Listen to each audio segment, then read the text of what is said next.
को तेरी आवाज बढ़ा।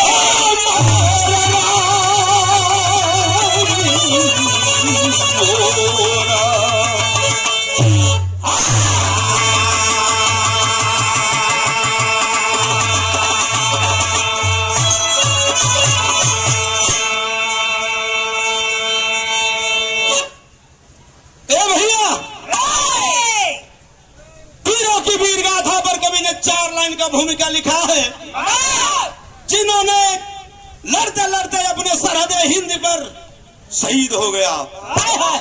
उस वीर की वीर गाथा कवि ने लिखा है मास्टर। 4 लाइन भूमिका का अंदाज बा।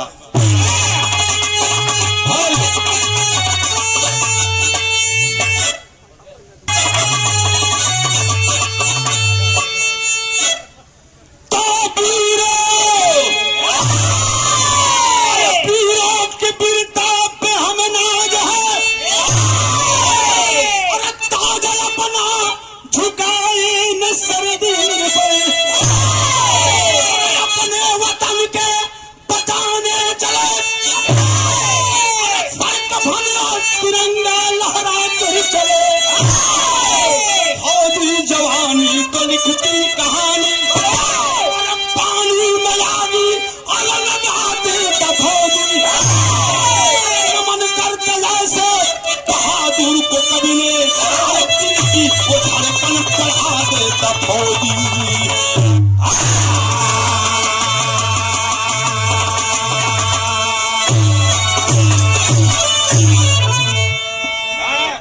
शहीदों को नमन में है उन योद्धा को जिन्होंने उदयराज कवि ने अपनी कलम से श्रद्धा सुमन अर्पित किया है। कव्वाली का टुकड़ा है कल मास्टर।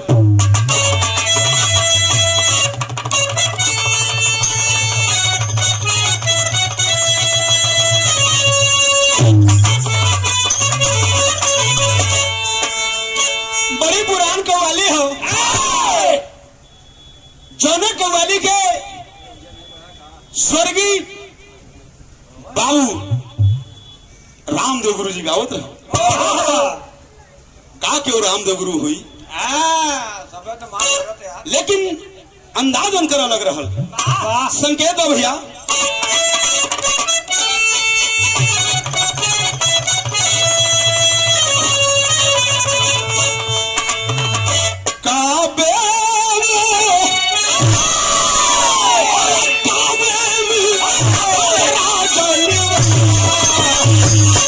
काशी में लगा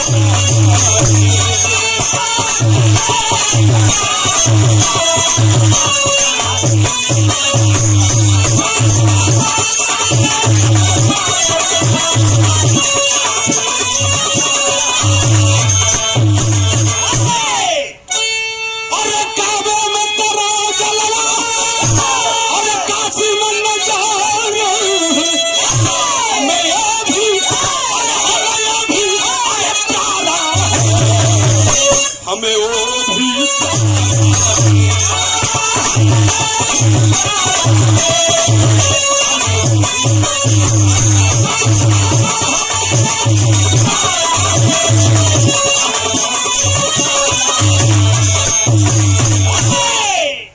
₹501 के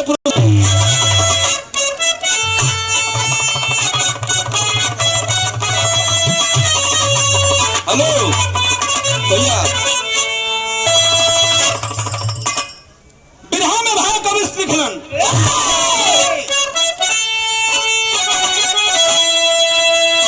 सरहद पे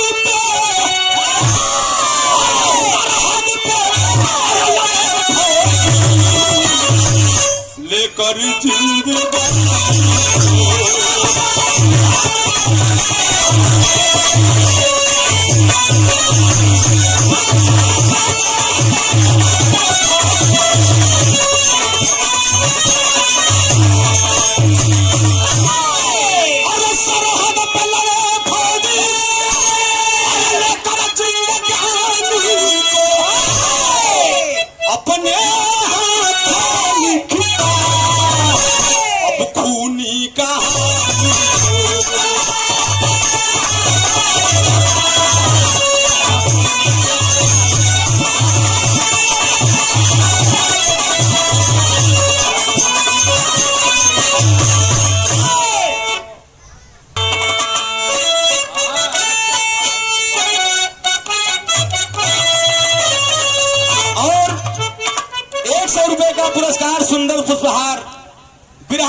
बिहार सवेसर की धरती से हमारे भाई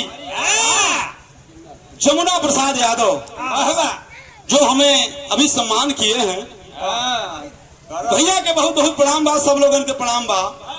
बिरहा में कभी ने भाव लिखा है क्या?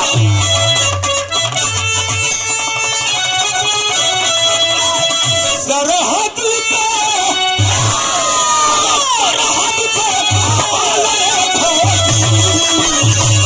लेकर जिंदगी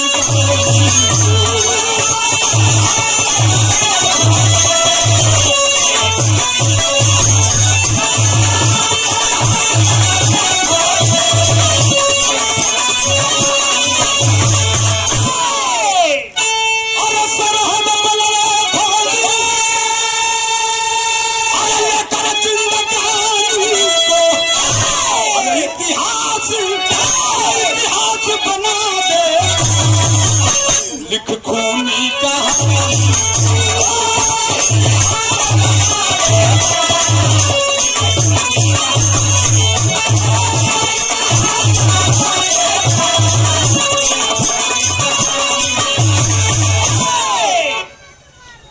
₹51 का पुरस्कार सियाराम सरोज बैस के पूरा बरेली के धरती से बाबूजी की ओर से प्रदान बहुत बहुत बहुत बली प्रणाम बा। आशीर्वाद का इच्छा बा। कहानी कहाँ गवा मास्टर?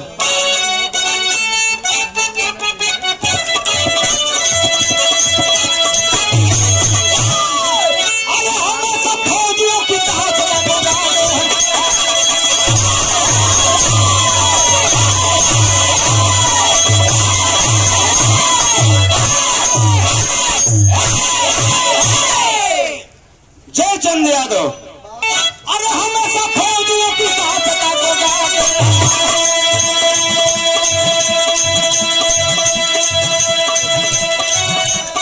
शहीद हो गए उसको हम सिर झुकाते हैं। यूपी में जिला मिर्जापुर एक कहावत है, आम विंध्याचली मन्नत भी पूरा होता है।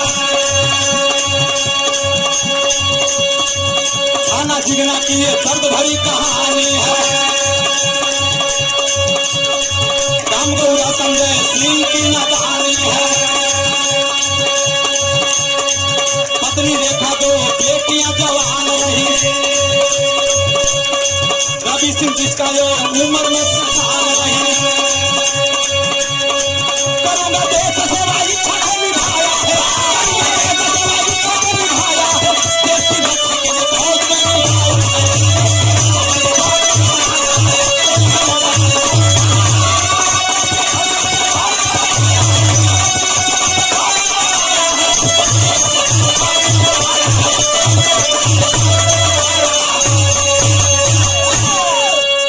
जयचंद यादव केवटावीर के धरती से ₹100 का पुरस्कार। मिर्जापुर के अंतर्गत थाना जिगना विंध्याचल से कम 20 किलोमीटर दूर। थाना जिगना के अंतर्गत एक गांव जौने गांव का नाम बा गौरा गांव। वही गौरा गांव के संजय सिंह का किसानी तड़कल रहल। पत्नी रेखा, 2 ठे बिटिया रहलीन और 1 ठे बेटवा जौने बेटवा का नाम रवि सिंह। अकेले अपने बाप का रहल। बाहर मालिक की मर्जी भइल का रवि सिंह का इच्छा रहल कि फौज का नौकरी हम भी करब, देश का सेवा करब। सुना है देश की सेवा करने वालों का नाम अमर हो जाता, तो हम भी देश का सेवा करेंगे। इतिहास के पन्नों पन्नों पर देश की सेवा करने वाला का नाम लिखा जाता है। हम भी देश सेवा करेंगे। जौने समय रवि सिंह तैयारी करत हो, फोर्स की तैयारी करत हो, कुछ दिन बीतल। रवि सिंह के जब नौकरी फौज में लग गई और जब लग गई बाबू ड्यूटी जाए का तैयारी होत हो, वो समय भइल का बिरहा में बड़ी रंगीन गीत लग गई।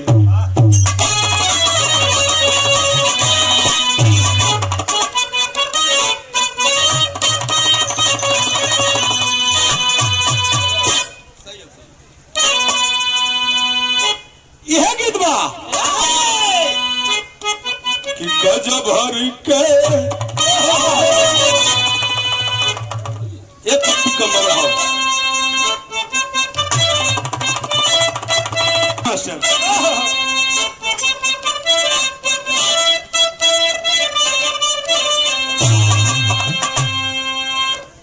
गज भर के गज भर के गुजरिया गज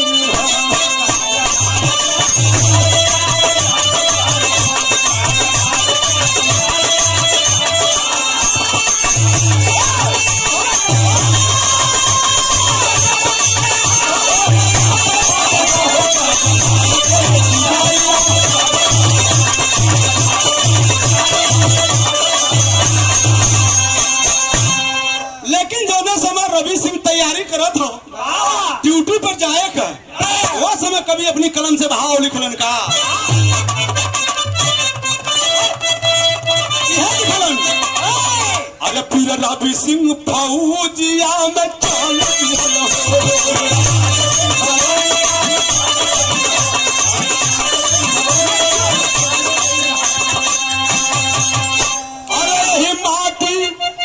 समाज लिहल हो मटिया के पथरा समझ लिहल हो फिर रवि सिंह फौजिया में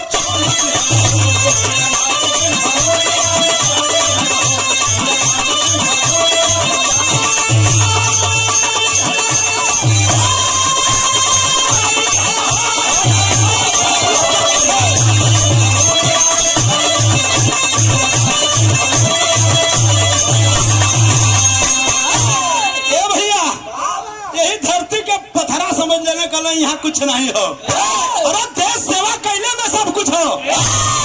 रवि सिंह अपन करेजा पथरा का बना के जब चलन हम पाड़े पर ड्यूटी करे वो समय कभी लिखत हुआ का रवि सिंह जो चलल हम फौज का ड्यूटी करे न अरे बाप रे बाप हिंदुस्तान का जवान हो जो समय मचलत चलल हो वो समय कभी का कलम संकेत करत बका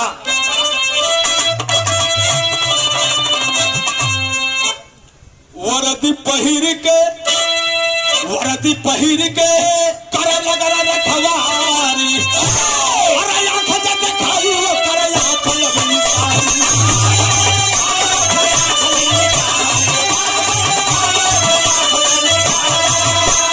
अरे अपने रंग में हौसला के भारी लिहल हो अपने रंग में हौसला के भारी लिहल हो रवि सिंह फौजिया में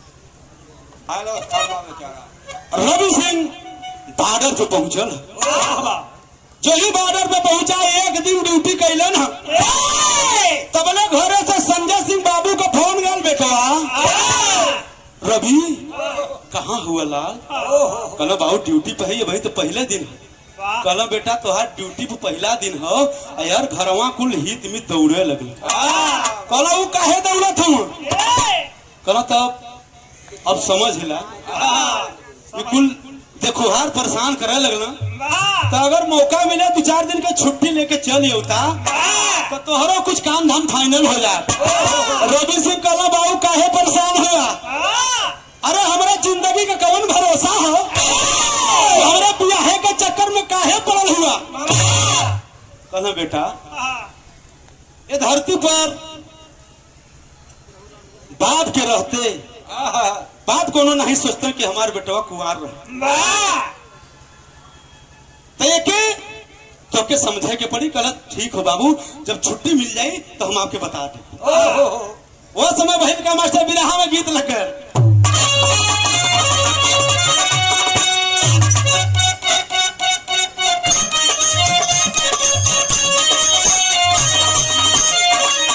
बाबू समझावा था कि फलाना जगह से फलाना आदमी बड़ा बेकुहारी वजह परेशान हुआ बेटवा जल्दी से छुट्टी लेके चलिएगा यहाँ में गीत लग गई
महाकबीर के धरती से गलत बाबू हमार परेशान कह दे छुट्टी लगावत हो 10 दिन का छुट्टी लगावत हो काहे कभी सिंह छुट्टी लगा करके घर पर चलता है वो समय भैल का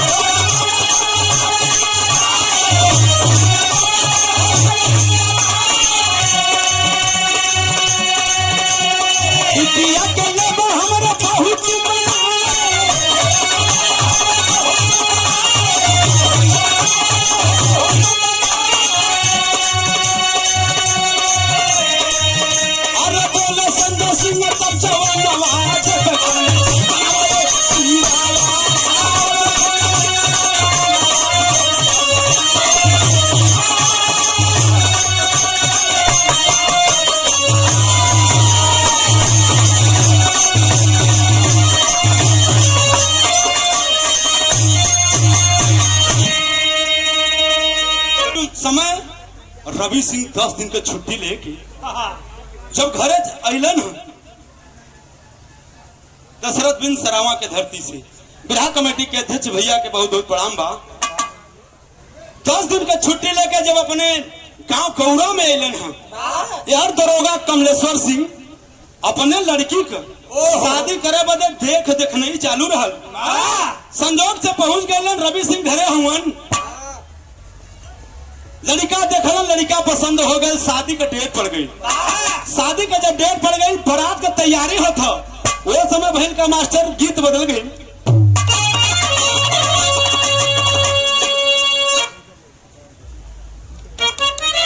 यह गीत बा ब्याह के गीत बा बारात की तैयारी होता वह गीत बा की खतयाई गई और खतयाई गई सहरा बनारस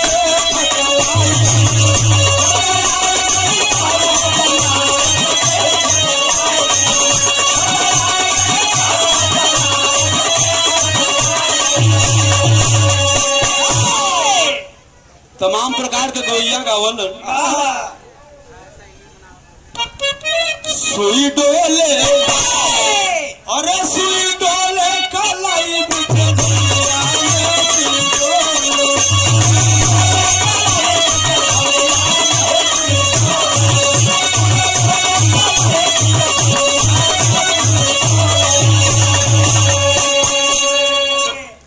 जोने समय बारात का विदाई होता बारात धीरे धीरे प्रस्थान करत था ससुराल की ओर वहां का मेहरारू कुल गावत है वहां का मेहरारू गावत है सुई डोले अरे सुई डोले कलाई दुनिया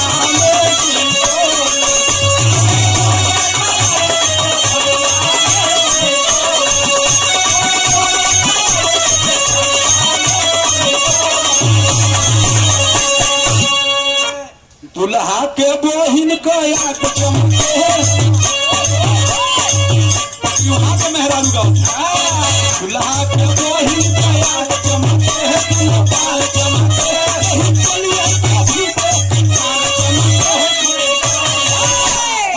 आई गई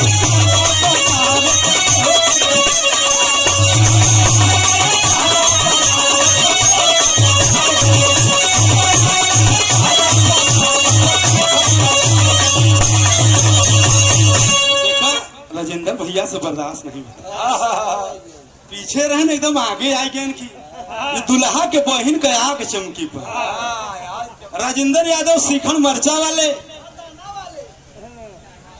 भाव कभी लिखलन का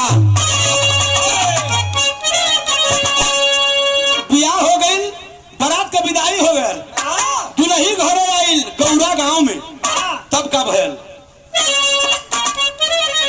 अरे बहू आई गई अरे बहू आई गई बन के प्रियंका हो बहू आई गई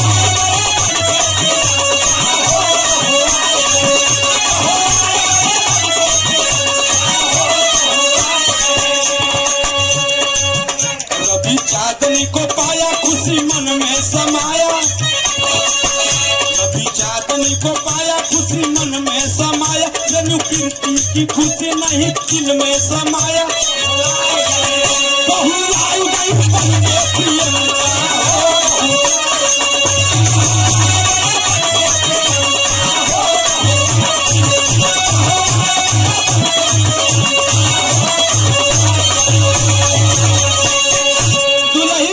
चांदनी, चौने समय रवि चांदनी को पाया और चांदनी उर्फ प्रियंका,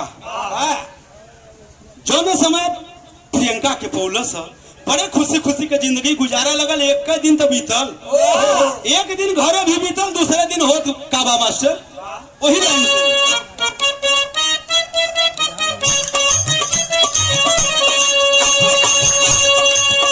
बने लागल पकवान।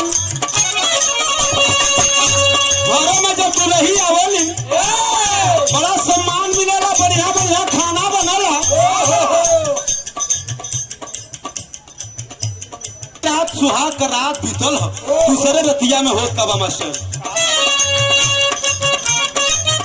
बने लागल पकवान, मिले लागल सम्मान, बने लागल पकवान, मिले लागल सम्मान। छुट्टी हुआ खत्म तो चला सीमा पे जवान बहुआ, बहुआ गई बन के प्रियंका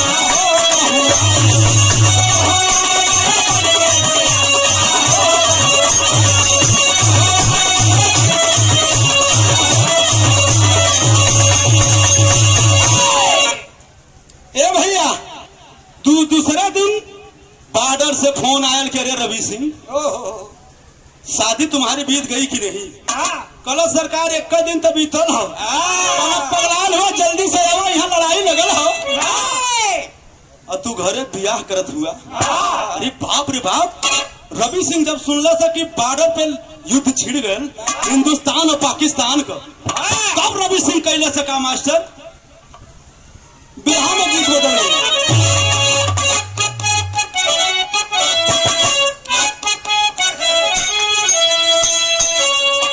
कोनो दुल्ही का दुल्हा फौजी रहल, छुट्टी नहीं आवत रहल दुल्हिया। एक दिन पाती लिखत सैया भैया ले बा फोनवा पे कहत हो का कहत बा,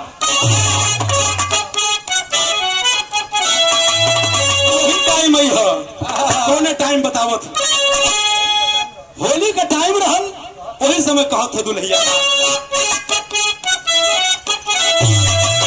ये कहले बा, और देशवा का शान हो सैया मोरा जवान हो।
भैया के 50 रुपया देना। बिरहा के अंदर कवि ने भाव लिखा है, जब रवि सिंह चलता है फौज पर, लड़ाई लगी हुई है, चला लगल भाव कवि लिखलन का,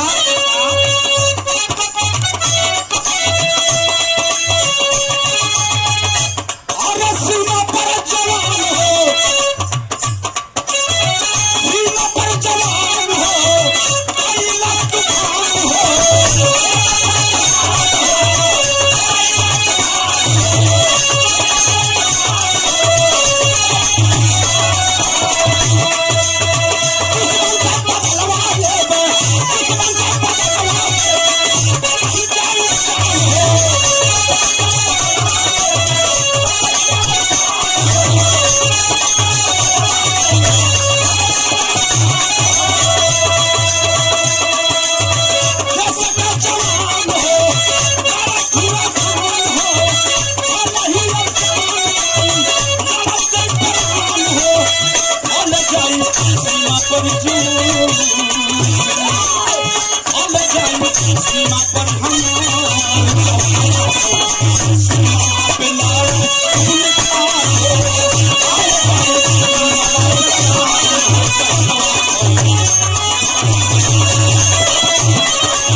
चलल हो बॉर्डर पे पहुंचल, लड़ाई लग गई।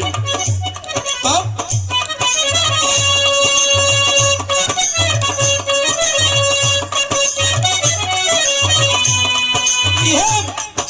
कहाँ कौन जवान लड़त हो? यूपी में जिला मिर्जा, यूपी में जिला मिर्जा पूरी का जवान हो, देशवा के खातिर बाबा नारे हो महान।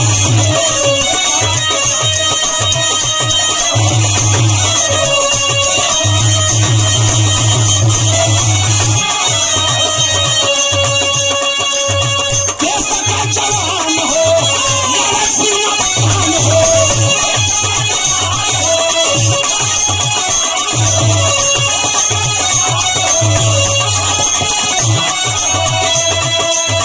दुश्मन से बदलवा ले दो, दुश्मन से बदलवा ले दो, बहुत सीना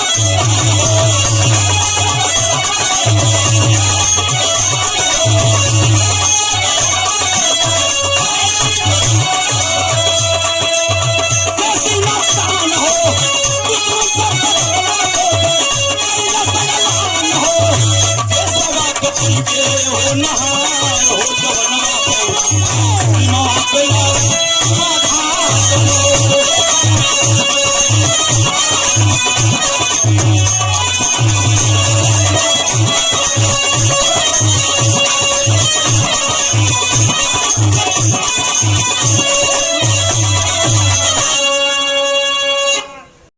बॉर्डर पे लड़त है ये बाबू, इतना धुआंधार लड़ाई पाकिस्तान हिंदुस्तान से होत बा। चोलरिया का लाइन लगन में मिर्जापुरी कचकचवा अब मिर्जापुरी के जवान, मिर्जापुरी चोलर मास्टर लगाओ 3 साल लाइन थे।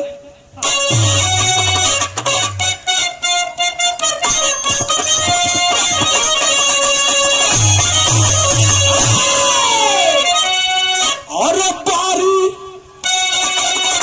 मिर्जापुर का गवैया पुद्दी बाबू गावत रहे,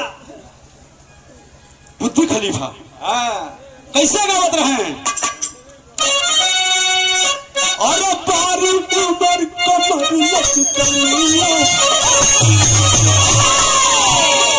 पारी उमर कमर लचकनिया, करिया खूबे निहुर के कनिया, करिया झूले झूले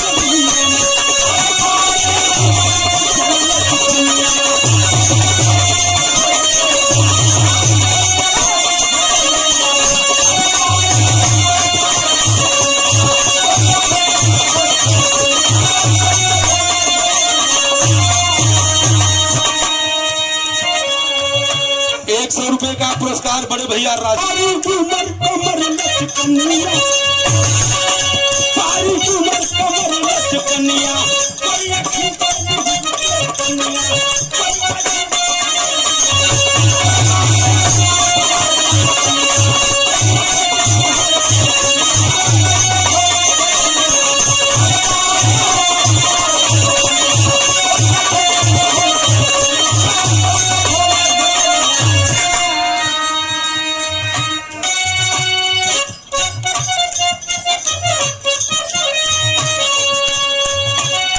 चला पूरा बघेला देखा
बाबू बॉर्डर पे तर तर तर तर तर तर गोली चले लगल।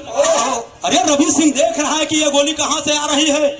तब तक पीछे देखा तो दो जवान पाकिस्तानी वो हरामखोरों ने रवि सिंह के पीठ में गोली भून दी। अरे जब गोली रवि सिंह के लगल वही बॉर्डर पर गिर करके गोली चला रहा। तब कभी लिखत हूँ विदेशिया कलाई तो विदेशिया लग गल मास्टर।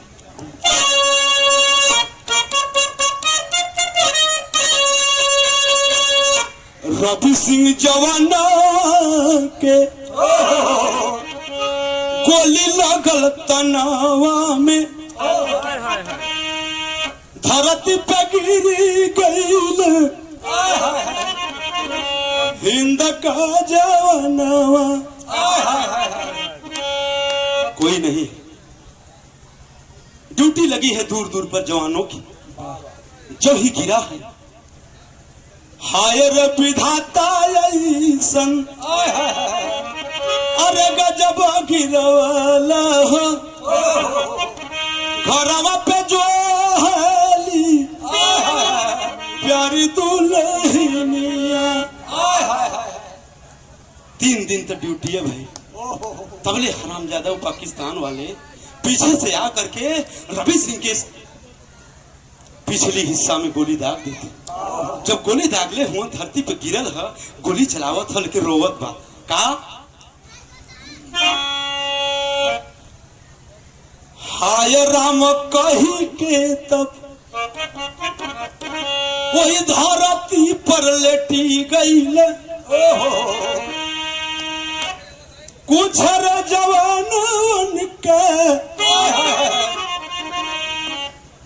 पड़ल बान गहिया। दूर के जवानों ने देखा कि वहां कोई सेना नहीं, कोई बॉर्डर पे हमारा साथी नहीं है। इसका मतलब क्या है? दौड़ करके 2 जवान पहुंचे तो देखे रवि गिरा हुआ धरती पर छटपटा रहा है, खून से लथपथ है। आशीर्वाद की इच्छा हुआ वो समय भैल का मास्टर टेरी का लाइन लग गल।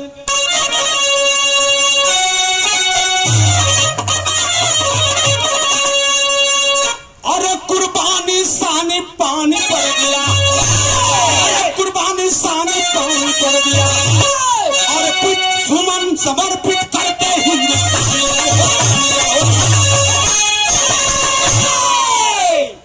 कुछ ही क्षण के बाद रवि सिंह इस दुनिया को छोड़ के अलविदा हो गया। जो अलविदा हुआ रवि सिंह की लाश जम्मू में लाई गई जहां पर बॉर्डर छोड़ करके सेना कमांडर बड़े बड़े आला अधिकारी पहुंचे और सम्मान दे रहे। सम्मान होता रवि सिंह का और सम्मान करके ओकरे बाद भैल का मास्टर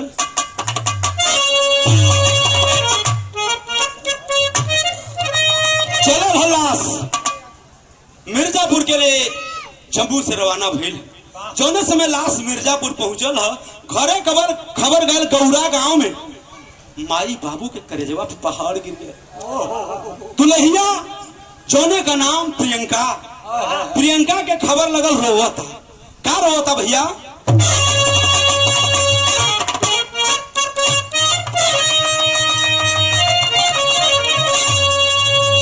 हमरे सैया हो,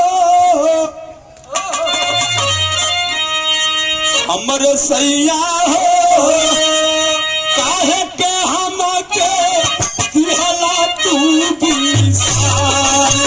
हमरे सैया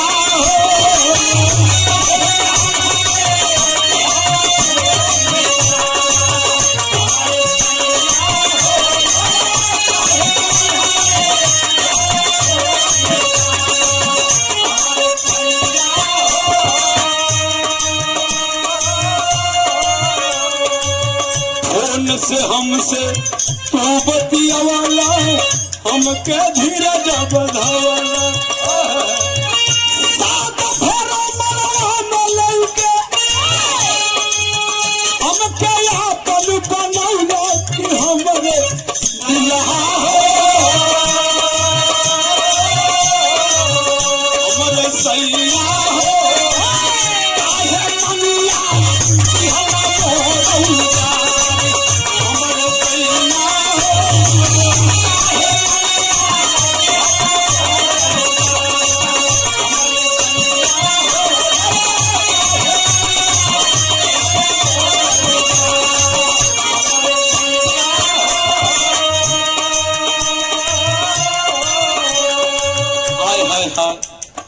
दुल्ही रोता। तीन रंग का पहिर के कपड़ा गौरा गांव में अइला। तीन रंग का पहिर के कपड़ा गौरा गांव में अइला। ए सैया तीन रंग का पहिर के कपड़ा गौरा गांव में अइला। अरे हमारा खातिर सफेद साड़ी काहे ना तू अइला कि हमरे सैया हमरे सैया हो काहे मंगला भला मोर उतारी हमरे सैया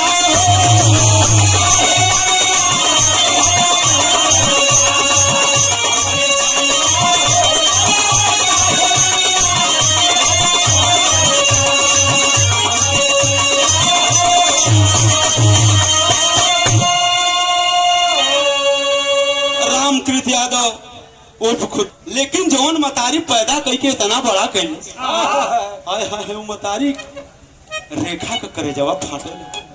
बेटवा का लाश दुआरे में पहुंचा तो मतारी पागल होके रोवत बा। ए बाबू कहत बा का कहत बा मास्टर। अरे माई रोवे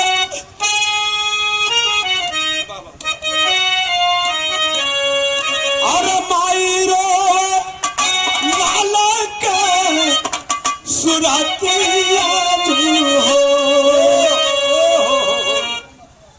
चुम माथा सवार। आय हरे मतारी माई अपने बेटवा के मथवा पे जाए के चुमत हो। कहत हो बेटवा रवि तू कहाँ चल गईला बेटा? का कहत हो बाबू? दूधावा का कर्जा के चुकाई मोरे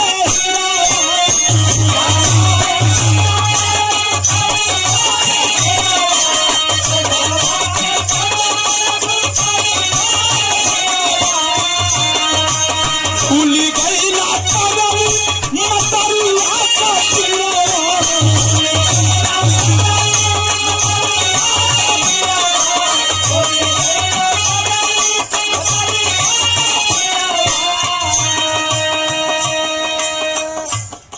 मुन्ना लाल यादव से मरी निर्वाण।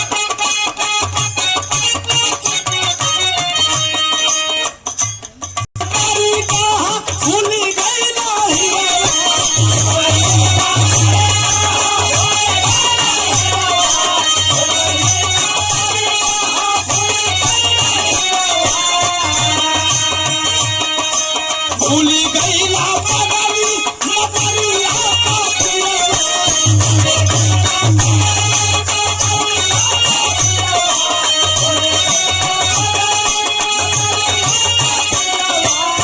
छोड़ी दिहलाया जा पावरिया हो छोड़ी दिहलाया जा पावरिया हो तू मैं मथा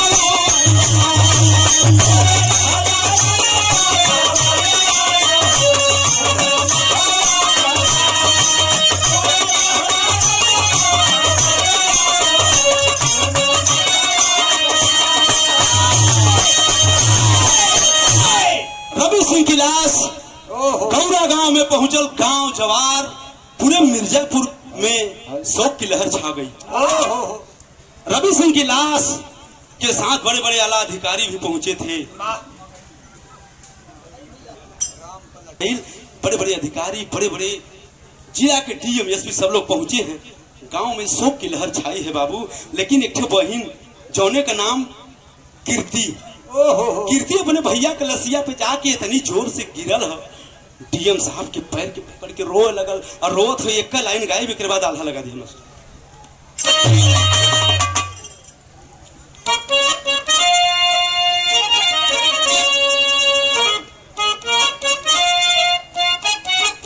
बहिनिया रोत हो न जाने रे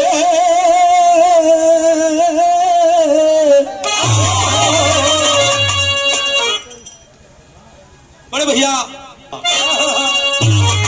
न मान रे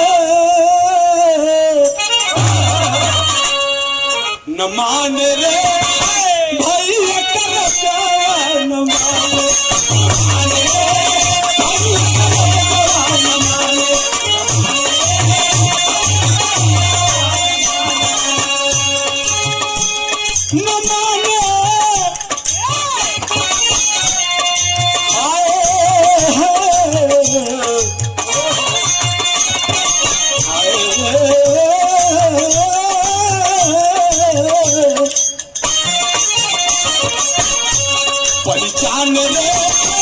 पहचान रे भैया न हमें पहचान रे भैया न हमें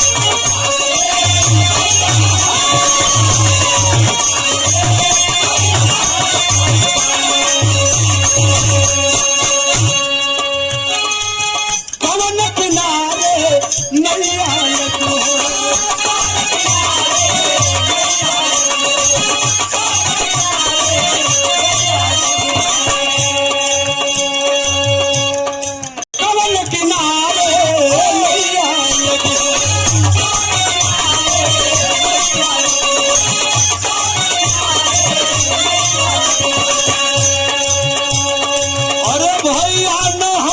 पहचान हमारे वीर न हो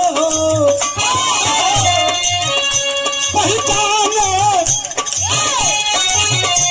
न जाने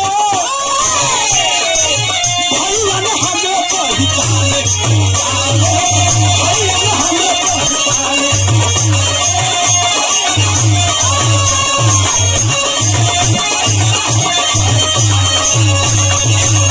ए बाबू बहनिया रोवत हो कि भैया न हमें पहचाने भैया के लाश पर ए बाबू रोत हो भैया अब राखी के करे कलाई बाधत रोत हो लेकिन रवि का लाश होने समय कौरा गांव से चौबे घाट मिर्जापुर के तैयारी होती वो समय भैल का आधा कलाई लगल मस्त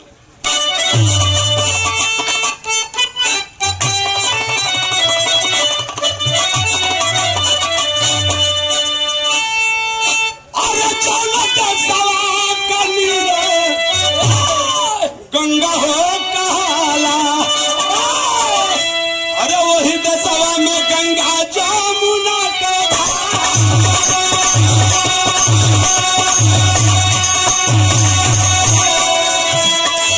अरे दसका अरे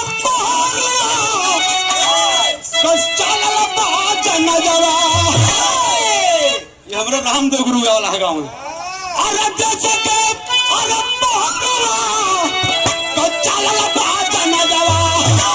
मिर्जापुर चौबे घाट पहुंच गई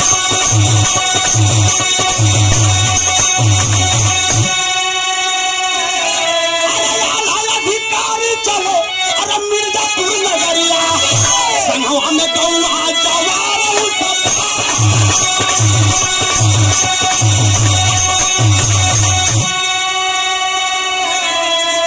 धीरे धीरे लसिया का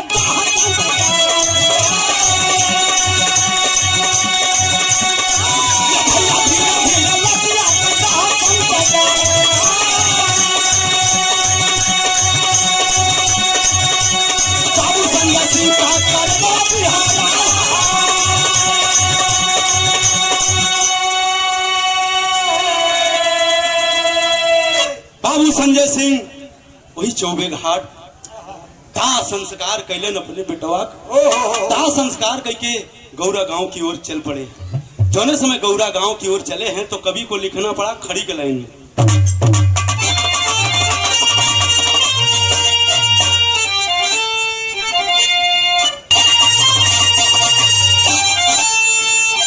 कवि की लेखनी संकेत करती है अगर ऐसे हमारे हिंदुस्तान के जवान शहीद होते रहेंगे सरकार कभी नहीं मिटा पाएगी हिंदुस्तान और पाकिस्तान का लफड़ा। कवि की लेखनी कलम संकेत करती है क्या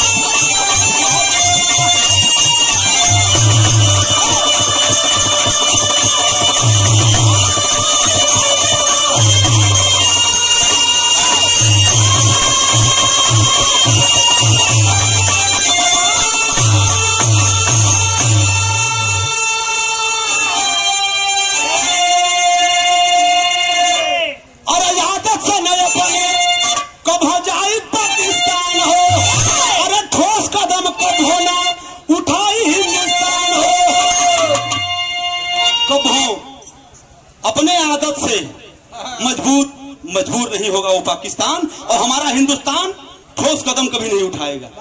जिस दिन ठोस कदम उठाएगा उस दिन हिंदुस्तान और पाकिस्तान का लफड़ा बंद हो जाएगा। तो कभी लिखते हैं क्या,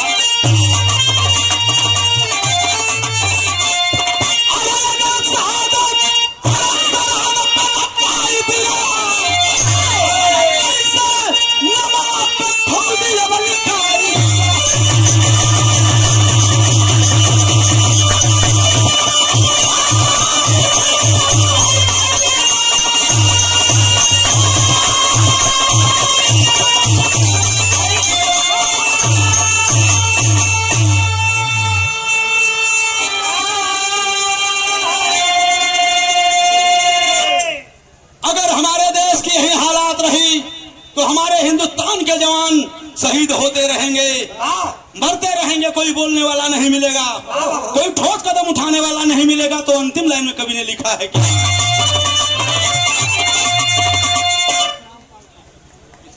के प्रणाम, अंतिम लाइन में कवि ने लिखा है कि यही है हमारे हिंदुस्तान के जवानों की वीर गाथा। तो कहना है